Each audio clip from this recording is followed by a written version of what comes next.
Septicémie. Les infections sont la principale cause de décès chez les nouveau-nés.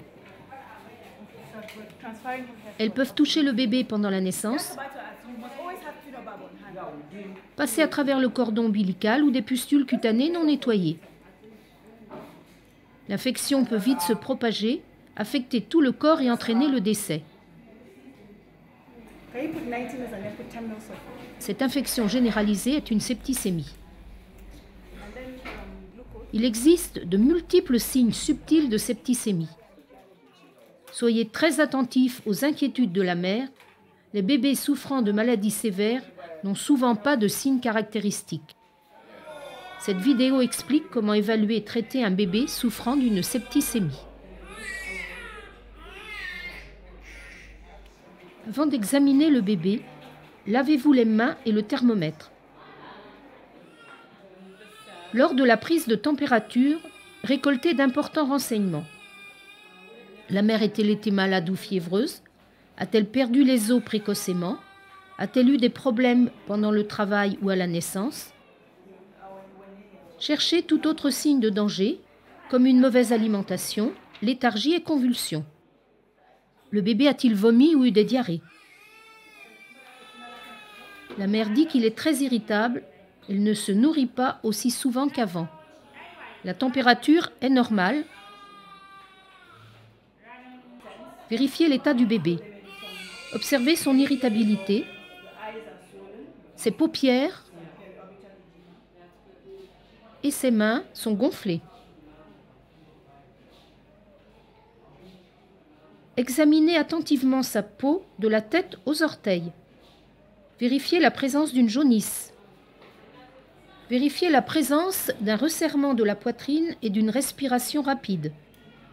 Son abdomen est très distendu. Contrôlez l'ombilic et la peau. Ce bébé présente des signes multiples de septicémie. Irritabilité, gonflement, mauvaise alimentation et distension abdominale. Voici quelques exemples de bébés avec des signes de danger indiquant une septicémie. Ce bébé est léthargique, il n'est pas éveillé, même avec une stimulation.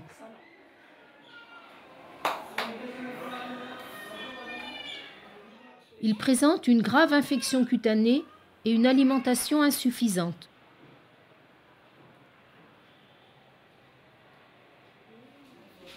Voici un bébé souffrant de convulsions et de léthargie. Ce bébé est léthargique, il ne réagit pas aux stimulations. Il se nourrit également peu. Ce bébé a une jaunisse sévère et est léthargique. Discutez de son état précaire avec sa mère et conseillez-lui de l'emmener à un établissement de niveau supérieur. Avant le départ du bébé, administrez les premières doses d'antibiotiques. Le bébé nécessite des injections intramusculaires d'ampicilline et de gentamicine. Informez l'établissement. Écrivez une note de renvoi et organisez le transport. Assurez-vous que le bébé est allaité ou boit à la tasse et est tenu au chaud par contact corporel durant tout le voyage. Tout doit être fait pour renvoyer le bébé. Si aucun renvoi possible, faites de votre mieux pour le soigner dans votre clinique, même si ce n'est pas la même chose. Traitez le bébé conformément aux directives nationales. Le schéma posologique privilégié est la gentamicine en intramusculaire 1 fois par jour pendant 7 jours et l'amoxicilline par voie orale 2 fois par jour pendant 7 jours. Examinez le bébé lors de chaque visite quotidienne pour s'assurer que son état de santé s'améliore avec le temps.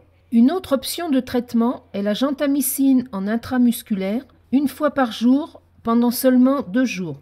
Et l'amoxicilline par voie orale 2 fois par jour pendant 7 jours. Rendre visite au bébé le 4e jour pour vérifier si son état de santé s'améliore. Conseillez à la mère de ne donner que du lait maternel toutes les 2 à 3 heures et de maintenir le bébé bien au chaud. Informez celle-ci de la nécessité de retourner immédiatement à la clinique si l'état de santé du bébé se détériore.